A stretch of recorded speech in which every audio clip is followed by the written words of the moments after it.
మూడో అతిపెద్ద land bank గా వక్ఫ్ తయారైంది ఇలా దేశంలో. ఈ కాంగ్రెస్ వాళ్ళ ఇలా అపీజ్మెంట్ పాలిటిక్స్ వల్ల ఇలా మాక్సిమం మిస్ మేనేజ్ అవుతా ఉంది ఆ ల్యాండ్. దీనికి సింపుల్ ఉదాహరణ చెప్తే మీకు, decline in Waqf revenue. The revenue generated from work properties has dramatically declined from 166 crores in 2019-20 to just 9.92 lakhs in 2024-25. 166 కోట్లకి వెళ్ళి 9,90,000 పడ్డది ఆమ్దాని వక్ఫ్ గత 6-7 ఏళ్లలో. ఆ రకంగా దోసుకుంటున్నది. Waqf properties were originally established to support public welfare including education, health care and community development. ఇవన్నీ these properties were meant to serve the underprivileged and make meaningful contribution to society. ఈ వక్ఫ్ చట్టం పెట్టిందే ఈ నుంచి ముస్లింలు పాకిస్తాన్ వెళ్ళిపోయినప్పుడు ఇండిపెండెన్స్ ఆ టైంలో వాళ్ళ ప్రాపర్టీలు ఎవరన్నా రిలీజియన్ కి డొనేట్ చేస్తే ఆ ప్రాపర్టీలు కరెక్ట్ గా మేనేజ్ చేసి దాని మీద వచ్చిన ఆమ్దాని తోటి గరీబు ముస్లింల పిల్లలు వాళ్ళ బెనిఫిట్, వాళ్ళ ఎడ్యుకేషన్, వాళ్ళ హెల్త్, ఇటువంటి కాజెస్ కోసము దీన్ని వాడాలి అని ఈ మొదలు పెడితే ఈ ఎంత మిస్యూజ్ అయిందో మనం తెలుసుకుందాం ఇవాళ. The non Muslim properties declared as Waqf act 2025 aims to streamline Waqf property management while safeguarding heritage sites and individual property rights. As a data from September 2024 across 25 states, union territories, waqf boards, a total 5,973 government properties have been declared as waqf properties. ఇప్పుడు ఎట్లుంటది అంటే brother, government property ఏది కాదు, ఏది government property కాదు. మన రామ్ మందిర్ కాదా, ఈడ పిల్లర్ రామ్ మందిర్ కాదా, చార్మినార్ కాదా, తాజ్మహల్ కాదా, గవర్నమెంట్ ప్రాపర్టీ. అన్ని గవర్నమెంట్ ప్రాపర్టీలే. మరి వాడు ఓడో వచ్చిండు, రాజు వచ్చిండు, ఆడు సైన్యాన్ని ఓడగొట్టిండు, వాడు వచ్చి రాజు కాగానే తీసుకుపోయి ఇగో ఈ ఈద్గాకి 2 ఊర్లు, ఆ మస్జిద్ కి 4 ఊర్లు డొనేట్ అయ్యే సొత్తాయి. ఇప్పుడు నన్ను ఎంపీగా ఎన్నుకున్నారు, నిజామాబాద్ పార్లమెంట్ లా కనబడ్డదల్లా ఇది నీకు, ఇది రజనీకాంత్ కి, ఇది మా శేఖర్ కి డొనేట్ చేయాలా? అట్లుంటదా అండి? గవర్నమెంట్ ల్యాండ్ వక్ఫ్ ఎట్లయితే అండి? Issues with the old Waqf law. However the old Waqf law has been plagued with mismanagement, corruption and lack of accountability. There has been encroachment of waqf lands and the resources that should benefit society have instead been misused. So నేను చెప్పినట్టు maximum mismanagement అయింది, corruption అయింది, accountability లేకపోవడం.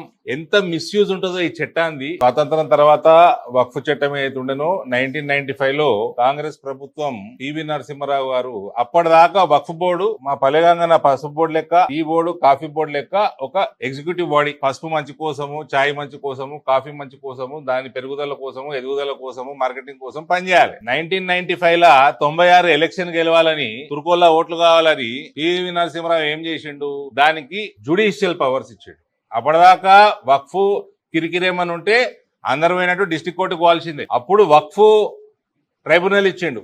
Judicial powers PV Narasimha Rao గారు చేసిన ఘనకార్యం. అంటే వక్ఫ్ issues అన్ని వక్ఫ్ ట్రైబ్యునల్ కు పోవాలి. వక్ఫ్ ట్రైబ్యునల్ జడ్జిలందరూ వాళ్ళు మళ్ళీ అందరు తురుకోలే. ఇక ఎవడదన్నా హిందువుదన్నా, ఎవడదన్నా క్రిస్టియన్ దన్నా, ఎవరిదన్నా గవర్నమెంట్ ప్రాపర్టీ మీద వక్ఫ్ క్లెయిమ్ చేసుకుంటే వీళ్ళందరిగా ముస్లిం జడ్జిలు చెప్పినట్టు చేయాలన్నట్టు. ఇది కాంగ్రెస్ పార్టీ 1995 లా చేసిన హిందువులకి, ఈ దేశానికి, హిందువులు ముస్లిం పక్కకు పెట్టి దేశానికి తెచ్చిన అతిపెద్ద దరిద్రం ఇది జుడిషియల్ పవర్స్ చేయటం. దానికి మళ్ళా 2013 ఈ ఇటాలియన్ సోనియా గాంధీ ఏం పవర్ తీసుకొచ్చిందంటే అమెండ్మెంట్ చేసి వక్ఫ్ ట్రైబ్యునల్ ఏదైనా జడ్జిమెంట్ ఇస్తే ఆ జడ్జిమెంట్ హైకోర్టులో అపీల్ చేసుకోలేవు, సుప్రీంకోర్టులో అపీల్ చేసుకోలేవు. అంటే 1995 లా వక్ఫ్ బోర్డుకి జుడిషియల్ పవర్ కోర్టు అధికారం ఇచ్చింది పివి నరసింహారావు. ఆ కోర్టుని సుప్రీం కోర్టు చేసింది సోనియా గాంధీ 2013 2014 ఎలక్షన్లు గెలవని. వీళ్ళంతా ముంచిందెవరు? మొత్తం దేశాన్ని ముంచిండ్రు. మళ్ళా హిందూ సమాజాన్ని, క్రిస్టియన్ సమాజాన్ని, నాన్ ముస్లిం సమాజాన్ని అన్నింటి ముంచారు, గవర్నమెంట్ ప్రాపర్టీలు ముంచారు. ఎంత పెద్ద మిస్యూజ్ ఉంటదంటే గుట్టల బేగంపేట్ మన హైదరాబాద్ లో హైటెక్ సిటీ దగ్గర. A prime example of the mismanagement in the case of Guttala Begumpet, Hyderabad, where the Waqf board claimed that the Aurangzeb had orally gifted land 400 years ago. This absurdity was accepted as legitimate proof in the courts under the old system. Guttala Begumpet నాకు తెలిసి ఆ land కూడా layout land, ప్లాట్లు చేసిర్రు, కొనుక్కున్నారు. అందరు హిందువులే కొనుక్కున్నారు. కొనుక్కుంటే ఒక రోజు పోయి వక్ఫ్ బోర్డు వాడు పోయి అది మా ల్యాండ్ అంటాడు. అది చక్క వక్ఫ్ ట్రిబ్యునల్ పోతుంది. వక్ఫ్ ట్రిబ్యునల్ పోయితే ఆడ జడ్జి అడుగుతాడు, ఎట్లా మీ ల్యాండ్ అని. ఎట్లా మీ ల్యాండ్ అంటే 400 సంవత్సరాల కిందనట ఔరంగజేబు దాన్ని గిఫ్ట్ ఇచ్చిండట. ఔరంగజేబు గుర్రాలని మేపుతుండేనట ఆడ. ఓ గాడిది గుర్రాలను మేపుతుండేనట ఆడ. దానికి ప్రూఫ్ ఏందిరా అంటే ప్రూఫ్ ఏం లేదు, పాన్ తినుకుంటా కూడా వాగిండు, అది ప్రూఫ్ లెక్క యాక్సెప్ట్ చేసిండ్రు, దాన్ని వక్ఫ్ ల్యాండ్ గా డిక్లేర్ చేసిండ్రు. వక్ఫ్ ల్యాండ్ గా డిక్లేర్ అయినాక రెవెన్యూ సిస్టమ్ లా వక్ఫ్ అని వస్తే కథం దాన్ని ఏం చేయరాదు, ఇక ధరణి వానికి రాదు, భూభారతి వారికి రాదు. In Telangana 75% of the Waqf land is under encroachment, and in Hyderabad 82% of the Waqf land has been illegally grabbed by private individuals. This highlights the systematic failures of the previous legal framework. మళ్ళీ ఈ ల్యాండ్లన్నీ తీసుకొని ఈ వక్ఫ్ బోర్డులు ఉన్న వాళ్ళందరూ ఏమైనా చేసి ముస్లింలకు ఏమైనా హెల్ప్ చేస్తుర్రా అంటే ఏ లేదు, దోసుకునుడు. ఓ పెద్ద మనిషి మాట్లాడుతున్నాడు, ఈ ముస్లిం లీడర్ ఒక ఆయన, చార్మినార్కి వెళ్ళి పత్తర్ఘాటి దాకా ఎన్నో వందల మలిగీలు ఉంటాయి. ఆ మలిగీలు కిరాయికి ఇస్తే, ప్రాక్టికల్ గా కిరాయికి ఇస్తే 2 లక్షలకి వెళ్ళి 4 లక్షల రూపాయలు మలిగికి రెంట్ వస్తుంది. వక్ఫ్ బోర్డుకి 500 రూపాయలు 600 రూపాయలు పోతుంది. మిగిలిన ఏడిపోతున్నాయి, అక్బరు అసద్ ఇంటికి పోతున్నాయా అంతే అన్నట్టు కదా. 500-600 రూపాయలకి ఇస్తున్నట వక్ఫ్కి, బట్ యాక్చువల్ గా ఆడ 2 లక్షల నుంచి 4 లక్షల రూపాయలు కిరాయికి. ఇది ఇతర సమాజాలకు ఒక థ్రెట్. ఇది earlier the Waqf board could lay claim to any property without it being based on documentary evidence, and the aggrieved party could not appeal against order of the board. వేరే మతం వాళ్ళది ఏ ప్రాపర్టీ అయినా క్లెయిమ్ చేస్తే కథమిగా వాడు వక్ఫ్ tribunal పోవాలి, ఆడ ఏం judgement వస్తే దాన్ని బట్టి ఉండాలి జిందగీ బార్.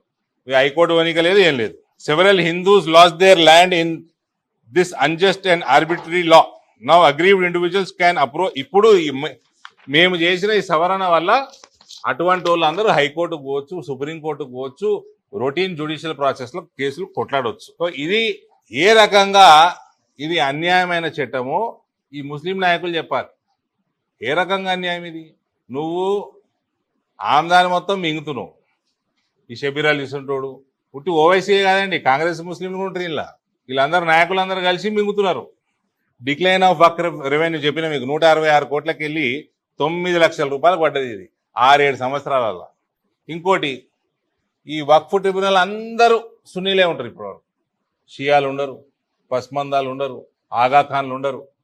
ఇప్పుడు అన్ని రకాలుగా బ్యాక్వర్డ్ ముస్లిమ్స్ కూడా ఇందులో ఈ మేనేజ్మెంట్లో భాగంగా, లేడీస్ కూడా మేనేజ్మెంట్లో భాగంగా కూడా ఉండే విధంగా ఈ రూపకల్పన జరిగింది అమెండ్మెంట్ యాక్ట్. దీన్ని ఇతర రెవెన్యూ రికార్డ్స్ డిజిటైజేషన్ అయినట్టు వక్ఫ్ ప్రాపర్టీస్ కూడా డిజిటైజేషన్ చేసి టెక్నాలజీని వాడుకోవటం వల్ల ఇంకా మంచి స్ట్రీమ్ లైనింగ్ అవుతుందని మన యాక్ట్లో మనం అమెండ్మెంట్ చేసుకున్నాం. సో మేజర్గా ఎంత భయంకరమైన చట్టం ఉండేనో ఇది. ప్రత్యేకంగా 1995 పివి నరసింహారావు దాన్ని భయంకరంగా చేసిండు. ఆ తర్వాత అతి భయంకరంగా సోనియా గాంధీ చేసిండు 2013లో. ఇది ఈ దేశానికి ఒక థ్రెట్గా మారిన చట్టం ఉండే. దాన్ని ఇవాళ భారతీయ జనతా పార్టీ ప్రభుత్వము నరేంద్ర మోడీ గారి నాయకత్వంలో ఈ అమెండ్మెంట్ తీసుకొచ్చి దేశ భవిష్యత్తుని కాపాడడం, గరీబ్ ముస్లిమ్స్ని కాపాడడం, క్రిస్టియన్స్ని కాపాడతాం, హిందువులను కూడా కాపాడతాం, మన గవర్నమెంట్ ప్రాపర్టీలను కాపాడతాము, వక్ఫ్ నుంచి వచ్చిన ఆమ్దానిని గరీబ్ పిల్లలకి, ముస్లిం పిల్లలకి అందేటట్టు చేస్తాం. మరి ఎగ్జాంపుల్ చెప్తున్నా మీకు మన రాష్ట్రంలో, ఎందుకంటే మన రాష్ట్రంలో చాలా ల్యాండ్ బ్యాంకు దీని కింద ఉన్నది. మీ అందరితో చేసే రిక్వెస్టే, అందుకే దీన్ని బాగా హైలైట్ చేవేళ్లలో 1200 ఎకరాలు ఆరూరు గ్రామంలో సైటింగ్ హిస్టారికల్ ఓనర్షిప్. అంటే ఆడ ఔరంగజేబు గారు 400 ఏళ్ల కింద ఇచ్చేయండు అన్నట్టు, అంతే. ఏం డాక్యుమెంట్లు ఏం లేవు. 1200 ఎకరాలు వక్ఫ్ చట్టం, వక్ఫ్ ల్యాండ్ కింద డిక్లేర్ చేసి రైతులందరినీ గోసపుచ్చుకుంటుంది. Chevella Aluru village, Chevella assembly constituency, Narsampet assembly, Khanapur గ్రామం, మంగళవార్పేట 2300 ఎకరాల వ్యవసాయ స్థలం రైతులందరినీ గోసవుచ్చుకుంటుంది వక్ఫ్. మల్కాజ్గిరి 750 ఎకరాలు మొత్తం లోకల్ రెసిడెంట్స్. ఆ గుట్టల బేగంపేట ఎగ్జాంపుల్ చెప్పినట్టే ఇది. అని ఇల్లు కట్టుకున్నారు, ప్లాట్లు అయిపోయినాయి, ఇప్పుడు వక్ఫ్ అంటాడు వాడు. వక్ఫ్ ట్రిబ్యునల్ పోవాలి, వాళ్ళు చెప్పింది వేదం. Medchal mandal Boduppal municipal corporation, Boduppal area 300 ఎకరాలు రెసిడెన్షియల్ ప్లాట్స్ మొత్తం వక్ఫ్ అని డిక్లేర్ చేశారు, ధరణిలా ఎంట్రీ అవుతలేవు. పరిగి మండల్ పూడూరు రైతులు 778 ఎకరాలు prime land Mamidipalli village Balapur. Historical linkage to a mask. ఒక మస్జిద్ కి ఎవడో దానం చేసిండట, ఆయన అయ్యా సొత్తు అన్నట్టు దానం చేసి. 778 ఎకరాలు Bahadurpura mandal, Bahadurpura area Nehru zoological park. జంతువులను కూడా ఇచ్చిపెట్టలేదు. 62 ఎకరాల జూ. నెహ్రూ జూలాజికల్ పార్క్ లో 62 ఎకరాలు వక్ఫ్ క్లెయిమ్ చేస్తున్నారు. అందులో ఉన్న జంతువులను కూడా ఇచ్చిపెడతలేదు వక్ఫ్ బోర్డు. షేర్లింగంపల్లి మండల్ హైటెక్ సిటీ 93 ఎకరాల ప్రైమ్ ల్యాండ్ హైటెక్ సిటీ చుట్టూ వక్ఫ్. ఐటీ కంపెనీలు, IT employees.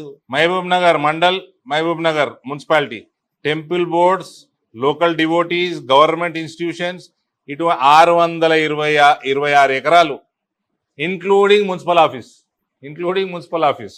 Narasimhaswamy temple claimed by Waqf under Eidgah Waqf Rehmania అంట, ఏందో మరి.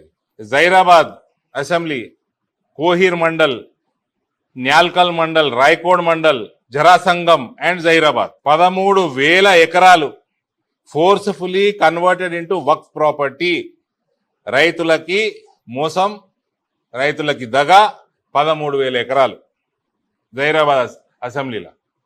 మునుగోడు అసెంబ్లీలో రైతులది 450 ఎకరాలు ఫోర్స్ఫుల్లీ కన్వర్టెడ్ ఇంటూ వక్ఫ్ ప్రాపర్టీ. రైతు గోస ఉచ్చుకున్నాడు. ఇవి జస్ట్ కొన్ని ఎగ్జాంపుల్స్. సుమారు 10,000 ఎకరాలు అయి ఉంటుంది. Just examples. దీనికి కాగితం ఉండదు, లింక్ డాక్యుమెంట్ ఉండదు, టైటిల్ ఉండదు. ఓడు ఔరంగజీబ్ గాడు ఇచ్చిండు, ఓడో గోరిగాడు ఇచ్చిండు, ఇంకోడో ఇచ్చిండు. ఆడు గుర్రాలు మేపిండు, 4 పిల్లల్ని మేపిండు. ఇదే పని.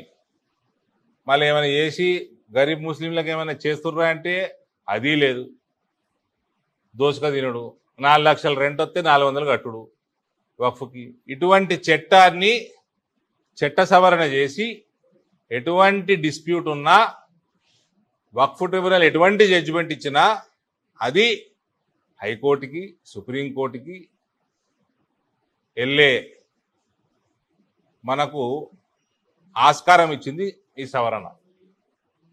మళ్ళా ఆ వక్ఫ్ బోర్డులో ఒకటే వర్గం డామినేషన్ ఉండొద్దని, ముస్లింలలో ఉన్న అన్ని వర్గాలు కూడా అందులో భాగంగా ఉండాలని చేసిన సవరణ. లేడీస్కి కూడా ఇన్వాల్వ్మెంట్ ఉండాలని చేసిన సవరణ.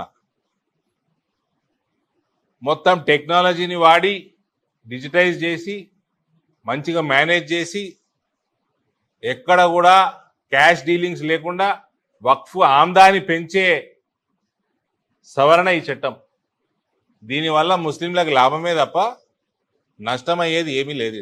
అదర్వైజ్ ఇది ఒక భయంకరమైన థ్రెట్గా, ఏమంటారు, ప్రమాదం, చాలా ప్రమాదకరంగా ఈ చట్టం ఉండే. ఇది నాకు తెలిసి 1995 తర్వాత ఏదైతే పివి నరసింహారావు దీనికి జ్యుడిషియల్ పవర్స్ ఇచ్చిండో ఆ తర్వాత దీన్ని మిస్యూజ్ చేయడం, మిస్మేనేజ్ చేయడం ఎక్కువైంది ఈ చట్టాన్ని. సోనియా గాంధీ ఎప్పుడైతే ఈ జ్యుడిషియల్ పవర్ ని సుప్రీం కోర్టుకి అంతే మించిన పవర్ ఇచ్చిందో మాక్సిమం మన నాన్ ముస్లిం క్రిస్టియన్ గానీ, హిందువు గానీ, గవర్నమెంట్ ప్రాపర్టీలు కానీ దెబ్బతిన్నాయి దీంతోటి. ఇది జస్ట్ ఎగ్జాంపుల్ చెప్తున్నా బ్రదర్. 2006 అంతకుముందు రికార్డ్ నా దగ్గర లేదు. 2006లో 6 లక్షల ఎకరాలు ఉండే క్లెయిమ్. 2025కి 38 లక్షల ఎకరాల క్లెయిమ్ ఉన్నది వక్ఫ్. అంటే దీన్ని బట్టి ఇమాజిన్ చేసుకోండి ఎంత మిస్యూజ్ అవుతుందో. ప్రతి ఒక్క హిందూ వినాలే నా పార్లమెంట్లో, ప్రతి ఒక్క క్రిస్టియన్ వినాలే నా పార్లమెంట్లో. గరీబు ముస్లిం వాళ్ళని ఇనుమని అయితే కోరుతున్నాము. ఇవాళ షబ్బీర్ అలీని ఇంటరా, ఓవైసీని ఇంటరా, వాళ్ళ ఇష్టం. అది హిందువులు క్రిస్టియన్లు వినాలి. 2006లో 6 లక్షల ఎకరాలు వక్ఫ్ క్లెయిము. 2025 వచ్చేసరికి 38 లక్షల ఎకరాలు వచ్చింది దీని కింద. ఈ 38 లక్షల ఎకరాలు రెవెన్యూ అధికారులు ముట్టుకోలేరు. దాన్ని ధరణి చేద్దామన్నా ఏం చేద్దామన్నా. సో ఎంత పెద్ద ప్రమాదమో ఈ వక్ఫ్ చట్టం దీన్ని బట్టి అర్థమైంది. ఈ 6 లక్షల ఎకరాలు కూడా అలాకెళ్ళి 5 లక్షల ఎకరాల పైన 1995 తర్వాతనే వచ్చి ఉంటది. మళ్ళీ దీనికి వెళ్ళి వచ్చే ఆమ్దాని 38 లక్షల ఎకరాలకి వెళ్ళి వచ్చే ఆమ్దాని 9 లక్షల రూపాయలట. 9 లక్షల రూపాయలట. ఇది ముస్లిం, గరీబ్ ముస్లిం వినాలి. ఇది నేను చెప్పింది ఆ పెద్ద మనిషి. ఏదైతే మలిగిలు చార్మినార్ పక్కకున్న మలిగిలకి 400 రూపాయలు, 500 రూపాయలు కిరాయి వక్ఫ్కు వస్తున్నది. యాక్చువల్గా 4 లక్షలు, 3 లక్షల రూపాయలు వచ్చేది. ఇది చెప్పింది అద్నాన్ కమర్, ఆల్ ఇండియా పస్మందా ముస్లిం మహజ్ తెలంగాణ యూనిట్ ప్రెసిడెంట్. మళ్ళీ వాళ్ళే చెప్పింది ఇది.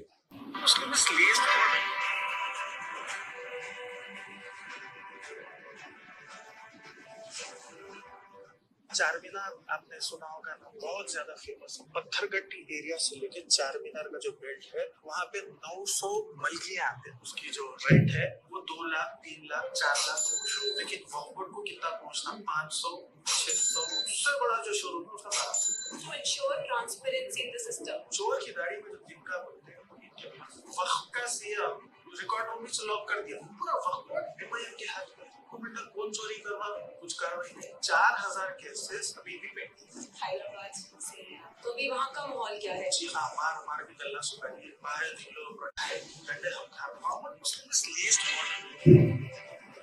కేవలం కామన్ ముస్లిం లీస్ట్ పోదాడు. మళ్ళా పరిస్థితి ఏం దిక్కుండదు. వాడికని ఇల్లు కట్టించిరా అంటే లేదు, వాడికని చదివి చెప్పించిరా అంటే లేదు, దోసుకున్నాడు తప్ప. ఈ చట్టాన్ని నేను మీడియా మిత్రులందరూ కూడా ఛానల్ అని పేపర్లను కోరుతా ఉన్నా, మాక్సిమం హైలైట్ చేయండి. అది ఆలేదు. అందులో ఆ ర్యాలీ పిలుస్తాడో, ఓవైసీ పిలుస్తాడో, ఇంకోటో పిలుస్తాడు, అందులో పాల్గొనాలన్నా లేదనేది గరీబ్ ముస్లిం ఆలోచన చేసుకోవాలి. ఇటువంటి ర్యాలీలకు పర్మిషన్ ఎట్లా ఇస్తారు గవర్నమెంట్ ఆలోచన చేయాలి. కెనాల్ కట్ట ఇల్లు కూడా వక్ఫ్ అంటారు రేపు. మరి హిందూ ప్రాపర్టీలు ఉన్నాయి బ్రదర్. టీటీడీ కబ్జా పెట్టిందా? నీది కబ్జా పెట్టిందా? నాది కబ్జా పెట్టిందా? టీటీడీ ఎవరి కబ్జా పెట్టింది? టీటీడీ పైసలు ఇస్తుంది, ప్రాపర్టీలు తీసుకుంటది, న్యాయంగా కొనుక్కుంటది. ఏమైనా ప్రాపర్టీ కొనేది ఉంటే న్యాయంగా గుడులు కడుతుంది. ఎవరి దగ్గరకు పోతే టీటీడీకి కోర్టు ఉందా? టీటీడీకి ఏమైనా కోర్టు జడ్జిలుండి దానికి వాళ్ళు చేసిన జడ్జిమెంట్ కి సుప్రీంకోర్టు కంటే ఎక్కువ అధికారాలు ఉన్నాయా? బాజాబ్తా ఉంటారు. Every person who has certain claim on any property should be part of this. నా జాగ ఎత్తుకపోతున్నారు, నాకే మాట్లాడటానికి, నా తరఫున మాట్లాడతాను కూడా లేదంటే అయ్యా జాగిరా. దాని పెద్ద ఇష్యూ చేసుడు. ఈ మాక్సిమం ఎప్పుడు హైలైట్ అయిందంటే తమిళనాడు గ్రామం పేరు ఏదో ఉంది, ఆ గ్రామము వక్ఫ్ ప్రాపర్టీ క్లెయిమ్ చేసిర్రు.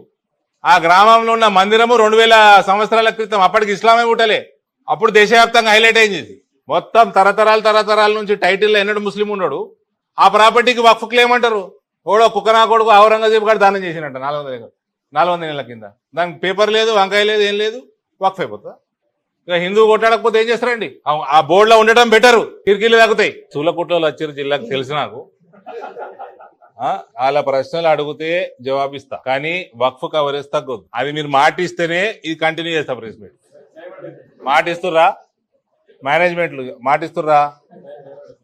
ఏమయ్యా ఇస్తలేరు, ఇకపోతే అడగకు. సూలకుట్లోడు వస్తే ఏంది, రాకుంటే ఏంది, ఏం చెప్తే ఏంది, చెప్పకుంటే ఏంది.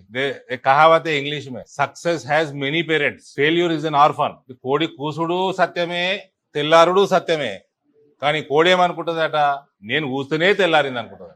నేను కొట్లాడిన పసుపొడి కోసం, అనుకొని ఏమయ్యేది చెప్పు. ఇప్పుడు వక్ఫ్ ఇంపార్టెంట్, వక్ఫ్ కవర్ చేయండి బాగా. వచ్చినోడన్నా నేను నిజామాబాద్ జిల్లాకి పసుపొడి వచ్చింది, నిజామాబాద్ జిల్లాలో ఈ వాల్యూ యాడెడ్ సర్వీసెస్ పెడదాము, ఈ ఇండస్ట్రీ పెడదాము, మా గవర్నమెంట్ తరఫున ఇది ఉంది, మా గవర్నమెంట్ తరఫున మేము ఈ సబ్సిడీ ఇస్తాము, మేము ఎలక్ట్రిసిటీ సబ్సిడీ ఇస్తాము, మేము వాటర్ తెచ్చిస్తాము, మేము భూమి ఇస్తాము, మేము రోడ్ వేసిస్తాము. మాట్లాడింది ఎవడన్నా మాట్లాడిందా? ఎవరన్నా పాజిటివ్ గా మాట్లాడినరా? ఆ హెలికాప్టర్ ఒక దగ్గర దిగేది, ఇంకో దగ్గర దిగేది. ఆ కూలిపోతే గంత పూర్త కామన్ సెన్స్ లేదు. సూలపుట్ల కమాన్ కూలితే కూలిదా, హెలికాప్టర్ కూలితే అది ఏడ హెలికాప్టర్ ఏడ దిగాలనో తెలియదు, ఏడుకెళ్ళి ఎక్కాలనో తెలియదు. వీళ్ళు పసుపోడు దిగి వచ్చారట. మళ్ళా ఒక మాట్లాడుకుంటా పసుపోడు పనులు 2 నెలలకెళ్ళి మీ దగ్గర ఫైల్ ఉంది సూలకుట్ల మంత్రులు. 2 నెలల నుంచి నిజామాబాద్ రూరల్ మీ ఎమ్మెల్యే వాడతలేడు, టెంపరీ, మాకు 2 నెలలకో 3 ఏళ్ల కోసం పసుపోడు రాసింది, అది ఇవ్వండి, రెంట్కి ఇవ్వండి, పైసలు కడతామని. అది 2 నెలల నుంచి సంఖ కింద పెట్టుకున్నారు వీళ్ళ గవర్నమెంట్. మళ్ళా పసుపు బోర్డు పైసలతోటి పసుపు బోర్డు ఆఫీసు భూమి కొనుక్కుంటారు, కట్టుకుంటారు 2-3 ఏళ్ళ. అప్పటిదాకా ఇరుమంటే 2 నెలల నుంచి పెట్టుకురా కింద ఫైలు, మళ్ళీ వచ్చి పనులు స్టార్ట్ చేయలేదు. ఇది హైలైట్ చేయండి. కానీ నాకు వక్ఫ్ మాత్రం ఇవన్నీ ఇదంతా ఏంది, ఇక నేను ఉర్దూలో మాట్లాడమంటే నాతో శాతం కాదు. నాకు ఉర్దూ రాదు, అరబిక్ రాదు. ఓ జిల్లాధ్యక్ష మైనారిటీ విభాగం యాక్టివ్ చెప్పి డోర్ టు డోర్ వెళ్తున్నారు, చెప్తున్నారు. ఇంకొక ఇది కూడా నిజామాబాద్ జిల్లా ప్రజల శ్రేయస్సుదే కాబట్టి చెప్తా. సబ్జెక్టు వక్ఫ్ ఇంపార్టెన్స్. తిప్పలు పడుకుంటా 2 నవోదయాలు తెచ్చుకుంటుంది, ఇన్ని ఫ్లైఓవర్లు తెచ్చుకుంటుంది. మాధవ్ నగర్ 2 లేన్ ఉండే శాంక్షన్, దాన్ని 4 లేన్ చేపిస్తుంది. దానికి కావాల్సిన సర్వేలల్లా ఎన్ని ఎన్ని లక్షల వెహికల్స్ పాస్ కావాలనో అటు ఇటు అది వచ్చేటట్టు చేస్తే ఇవాళ బోధనలా మెయిన్ రోడ్ మీద ఎంత సిగ్గుమాల ప్రభుత్వం ఈ కాంగ్రెస్ అంటే మళ్ళీ ఆడ ఎమ్మెల్యే మళ్ళీ ఆయన ఏమన్నా అంటే అన్నట్టు మోస్ట్ సీనియర్ 2 లేన్లు సాలు నాకని లెటర్ రాసి 2 లేన్లు సాలట రైల్వేస్ సర్వే చేసుకుంది ఆడ 3 లక్షల టీవీలు రావాలి 80,000 వచ్చినాయి. సో 2 లేన్ శాంక్షన్ ఇచ్చింది. వీళ్ళు ఏదో యాక్సిడెంట్లు అయితే అదైతే ఇదైతే అని రాసిండ్రు. అయితే మీకు 4 లేన్ కావాలంటే 4 లేన్ ఇస్తాము, కానీ అడిషనల్ బడ్జెట్ మీరు పెట్టుకోవాలన్న. ఈ మొత్తం 100% రైల్వే ఫండ్ మాకు అవసరం లేదు, 4 లేన్ అవసరం లేదు, 2 లేన్ రావాలని రాసి సీనియర్ మోస్ట్ మా తాతల కాలంకి వెళ్ళి ఉన్నాడు ఆయన. మళ్ళీ ఏమన్నా అన్నాడంటే అంటారు. ఇవాళ ఏమనలే, సీనియర్ మోస్ట్ అని రెస్పెక్ట్ ఇచ్చిన 4 లేన్ వేసుకోర్రా, 4 రూపాయలు పెట్టుకొని వేసుకోండి. మేజర్ ఏనుగు పని అంతా వేసినాము, తోక కూడా వేసుకోరాదు మీకు. ఇంకోటి అంటే ఎంత ఈ టీఆర్ఎస్ వాడు కానీ ఇప్పుడు కాంగ్రెస్ వాడు కానీ మాధవ్ నగర్ తిప్పలవాడి బ్రదర్ మీకు అందరు గ్యాద్ ఉంటే 2019లో సుమారు అక్టోబర్ మాసంలో ఇక్కడ సర్వే అయింది మాధవ్ నగర్ రైల్వే బ్రిడ్జ్ కోసం ట్రాఫిక్ సర్వే. ఏదో అదృష్టం కలిసి వచ్చిందో ఇంకేదో చేసో ఏదో బైపాస్ బ్లాక్ చేశారు. అదే రోజు సర్వే అయింది 3 లక్షల టీవీలు దాటి బైపాస్ స్టార్ట్ అవుతుంది దాటకపోనేమో 4 లేన్లు తెచ్చుకున్నాక డిజైనింగ్ అయినాయి, అన్ని అయినాయి, ఫైల్ అయినాయి, ప్రాసెస్ అయింది, శాంక్షన్లు వచ్చినాయి, 92 కోట్ల ఎస్టిమేట్ అయింది. అది పాత లైన్ 50-50 బేసిస్ మీద శాంక్షన్ 4 లేన్ అయింది. వీళ్ళు తవ్వినాక తెలిసిందట కింద నల్లరేగడి ఉందని. తవ్వినాక తెలిసిందట ఆ నల్లరేగడికి 8,80,00,000 ఎక్స్ట్రా ఫౌండేషన్ ఖర్చులు అయినాయట. ఇప్పుడు అది తీసుకొచ్చి ఇప్పుడు ఆ పైసలు ఇస్తలేరు. ఇప్పుడు ఆ కాంట్రాక్టర్ ఒకటే సైడ్ కడతా అంటారు. అది కూడా చేసుకోరాదనే ఈ సీనియర్ మోస్ట్ ఎమ్మెల్యేకి జిల్లాలో మొత్తం తిప్పలు పడి 2 లేన్ బ్రిడ్జ్ని దానికి 4 లేన్ కావాల్సిన సర్వేలు చేపించి ఆ సర్వేలు మేనేజ్ చేసి ఏమని ఓపెన్ చెప్తాం, సర్వేలు మేనేజ్ చేసి 3 లక్షలు చేపించినాం. బైపాస్ బంద్ చేసినామా, అడ్డం పడ్డామా, ఏదో చేసినాం. 3 లక్షలు దాటినాయి మా అందరు అదృష్టానికి. ఇవాళనేమో నల్లరేగడు ఉన్నాడు, వాడు కాంట్రాక్టర్ 2 లైన్లే కడతా అంటున్నాడు. అంటే వీళ్ళు మంత్రి పదవి మీద ఉన్న చిత్తంలా 10 మందమన్న దేశ ప్రజల మీద పెట్టాలి కదా. అక్కడ ఎమ్మెల్యే మళ్ళీ అది నీదేనా, అక్కడ కాంగ్రెస్ ఆయన ఇక్కడ కాంగ్రెస్ ఆయన. వీళ్ళిద్దరు ఏం చేస్తున్నారు? మళ్ళీ ఏమైనా అంటే అన్నాడు అరవింద్ ఇట్లా అంటారా అట్లా అంటారా. నిజాం షుగర్ ఫ్యాక్టరీ ఉండదు ఇతడానే నవోదయకి, ఆ ప్రైవేట్ భూమి కాదా నిజాం షుగర్ ఫ్యాక్టరీ.